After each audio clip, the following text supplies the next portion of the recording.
Reproduisez-vous la vie sainte du Christ dans votre propre vie. Le fruit de l'esprit, c'est l'amour, la joie, la paix, la patience, la bonté, la bénignité, la fidélité, la douceur, la tempérance. La loi n'est pas contre ces choses. Galates 5, 22, 23.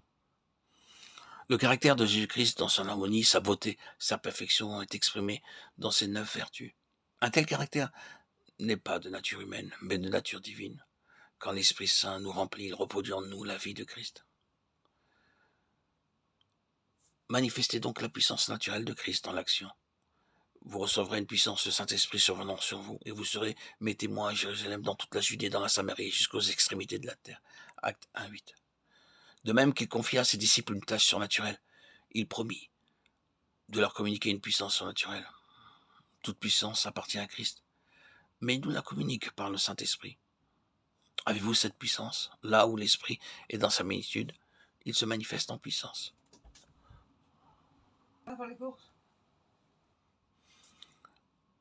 Seule cette puissance peut transformer un chrétien charnel en un chrétien spirituel. Le jour de la Pentecôte, les apôtres furent remplis de l'Esprit, et en comparant leur vie avant et après cet événement, on s'aperçoit d'une transformation radicale. Ils avaient vécu tous les jours avec Jésus, qui leur avait enseigné des vérités profondes, et avait partagé avec eux sa vie de prière. Pendant 3 ans, ils avaient vécu sous le charme de sa personnalité. Constater leur échec, la jalousie, l'ambition, l'égoïsme, l'orgueil, la lâcheté, la volonté propre, la recherche du moi se font jour en eux. En un mot, la défaite se produit sur toute la ligne, rien n'est changé. Mais par le Saint-Esprit, le moi fut détrôné et Christ prit sa place.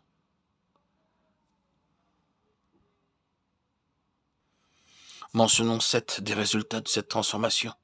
L'intelligence des choses spirituelles, la pureté, la passion des âmes, la prière, la puissance, la persécution et la louange. Ils connurent leur Sauveur et s'approprièrent les vérités profondes du salut. Ils devinrent des hommes au cœur pur. L'orgueil fut remplacé par l'humilité, l'égoïsme par l'amour, la lâcheté par le courage, la mondanité par la spiritualité. Dans leur cœur rassasié et renouvelé fut allumé un désir passionné de conduire d'autres âmes au Sauveur. Cette mission les obligea à chercher Dieu dans la prière, laquelle devint une source de joie et une occupation constante. La prière libéra la puissance et, par leur cœur purifié, des fleuves d'eau vive coulèrent vers Jérusalem, Samarie et jusqu'aux extrémités du monde. Un pouvoir si manifeste attira sur eux de violentes persécutions, mais les murs des cachots ne pouvaient étouffer leur chant de louange. La Pentecôte avait transformé ces chrétiens charnels en chrétiens spirituels. Le Saint-Esprit, source d'eau vive, est une fontaine jaillissante en chaque chrétien. Nul ne doit craindre la sécheresse. La promesse est explicite. Vous n'aurez jamais soif.